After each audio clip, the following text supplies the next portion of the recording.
নমস্কার বন্ধুরা, লোকাল খবর নিউজ টিভিতে সবাইকে স্বাগত জানাই। আজ 8 মে 2026 সাল।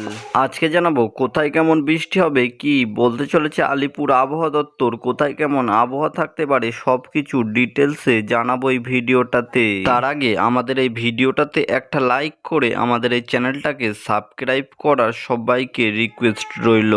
আজকে পশ্চিমবঙ্গের দক্ষিণবঙ্গের কিছু কিছু জেলায় ভারী থেকে অতি ভারী ঝড় বৃষ্টি হওয়ার সম্ভাবনা রয়েছে। আজকে আবার উত্তরবঙ্গের 3টি জেলায় অরেঞ্জ অ্যালার্ট জারি করা হয়েছে। এবার দেখে নেবো আজকে পশ্চিমবঙ্গের দক্ষিণবঙ্গের জেলায় জেলায় কেমন আবহাওয়া পরিস্থিতি থাকার সম্ভাবনা রয়েছে। কলকাতা, হাওড়া, হুগলি, উত্তর এবং দক্ষিণ 24 পরগনা এই সমস্ত জেলায় আজকে বিকাল থেকে রাতের মধ্যে বজ্র বিদ্যুৎ সহ হালকা হালকা মাঝারি ছিটাফোঁটা ঝড় এবং বৃষ্টি হওয়ার সম্ভাবনা রয়েছে।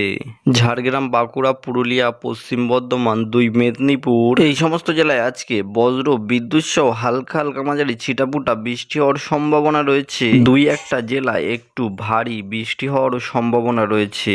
সাথে 60 থেকে 70 কিলোমিটার গতিবেগে দমকা ঝোড়ো হাওয়া বওয়ার সম্ভাবনা রয়েছে এই সমস্ত জেলায়। নদিয়া, বীরভূম, মুর্শিদাবাদ এই সমস্ত জেলায়ও আজকে বজ্র বিদ্যুৎ সহ হালকা হালকা মাঝারি ছিটাফোঁটা বৃষ্টি হওয়ার সম্ভাবনা রয়েছে। সাথে 50 থেকে 60 কিলোমিটার গতিবেগে দমকা ঝোড়ো হাওয়া বওয়ার সম্ভাবনা রয়েছে। এবার দেখে নেবো আজকে উত্তরবঙ্গের জেলায় জেলায় কেমন আবহাওয়া পরিস্থিতি থাকার সম্ভাবনা রয়েছে।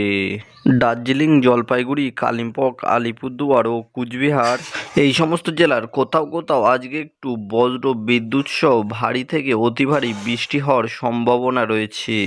সাথে 60 থেকে 70 কিলোমিটার গতিবেগে দমকা ঝোড়ো হাওয়া বওয়ার সম্ভাবনা রয়েছে আজকে এই সমস্ত জেলায়। নিচের 3টে জেলায় 2 দিনাজপুর ও মালদহ জেলায় এই সমস্ত জেলায়ও আজকে বজ্র বিদ্যুৎ সহ হালকা হালকা মাঝারি ছিটাফোঁটা বৃষ্টি হওয়ার সম্ভাবনা রয়েছে।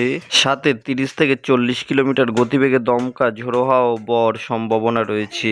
আজকে এই ছিল পুরো পশ্চিমবাংলার update. Thank you friends, thank you for watching video.